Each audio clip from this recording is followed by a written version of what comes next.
इतिहास की पुस्तक पहला भाग अध्याय 28।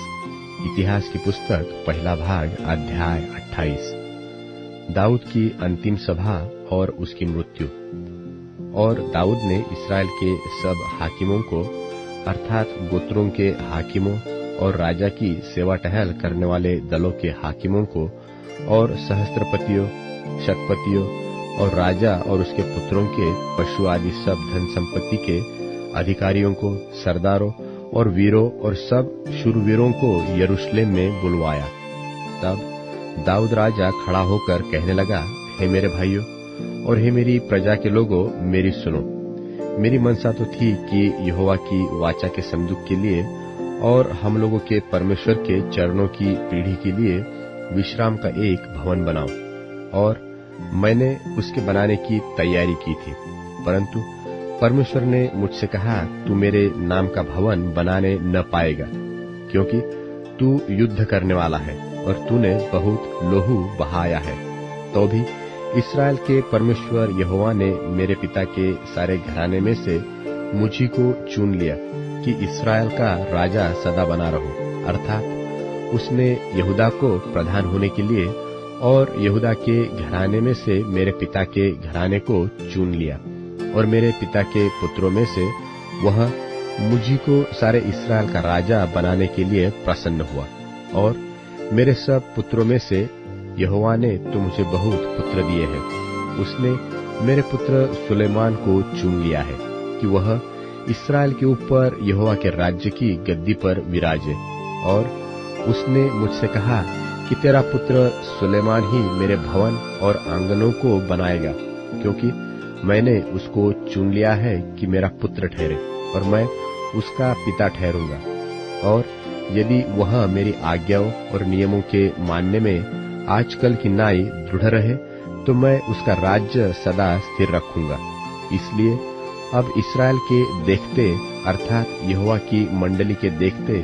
और अपने परमेश्वर के सामने अपने परमेश्वर यहोवा की सब आज्ञाओं को मानो और उन पर ध्यान करते रहो, ताकि तुम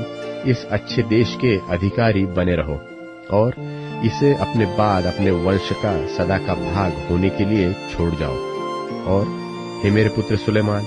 तू अपने पिता के परमेश्वर का ज्ञान रख और खरे मन और प्रसन्न जीव से उसकी सेवा करता रह, क्योंकि यहोवा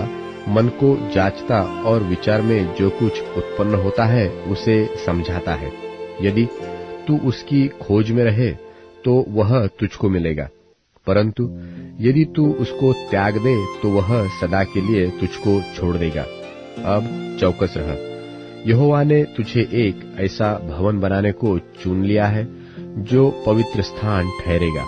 हियाव बांधकर इस काम में लग जा। तब दाऊद ने अपने पुत्र सुलेमान को मंदिर के ओसारे, कोठरियों, भंडारों, अटारियों, भीतरी कोठरियों और प्रायश्चित के ढकने से स्थान का नमूना और यहोवा के भवन के आंगनों और चारों ओर की कोठरियों और परमेश्वर के भवन के भंडारों और पवित्र की हुई वस्तुओं के भंडारों के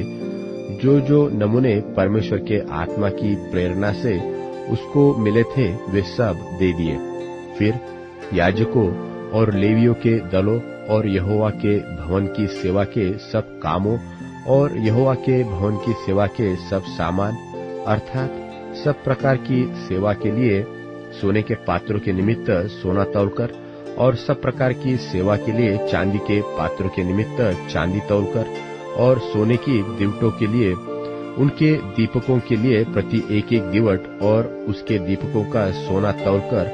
और चांदी के दीवटों के लिए एक एक दीवट और उसके दीपक की चांदी प्रति एक एक दीवट के काम के अनुसार तौलकर और भेंट की रोटी की मेजों के लिए एक एक मेज का सोना तौलकर और चांदी की मेजों के लिए चांदी और चोखे सोने के कांटों, कटारों और प्यालों और सोने की कटोरियों के लिए एक एक कटोरी का सोना तौलकर और चांदी की कटोरियों के लिए एक एक कटोरी की चांदी तौलकर और धूप की वेदी के लिए तपाया हुआ सोना तौलकर और रथ अर्थात यहोवा की वाचा का संदूक ढाकने वाले और पंख फैलाए हुए करूबों के नमूने के लिए सोना दे दिया।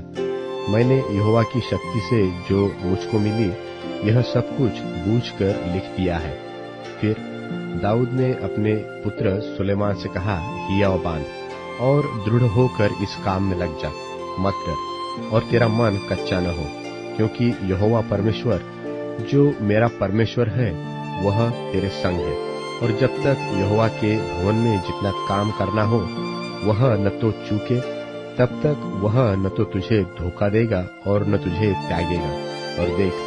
परमेश्वर के भवन के सब काम के लिए याजकों और लेवियों के दल ठहराए गए हैं, और सब प्रकार की सेवा के लिए सब प्रकार के काम प्रसन्नता से करने वाले बुद्धिमान पुरुष भी तेरा साथ देंगे, और हाकिम और सारी प्रजा के लोग भी जो कुछ तू कहेगा वही करेंगे।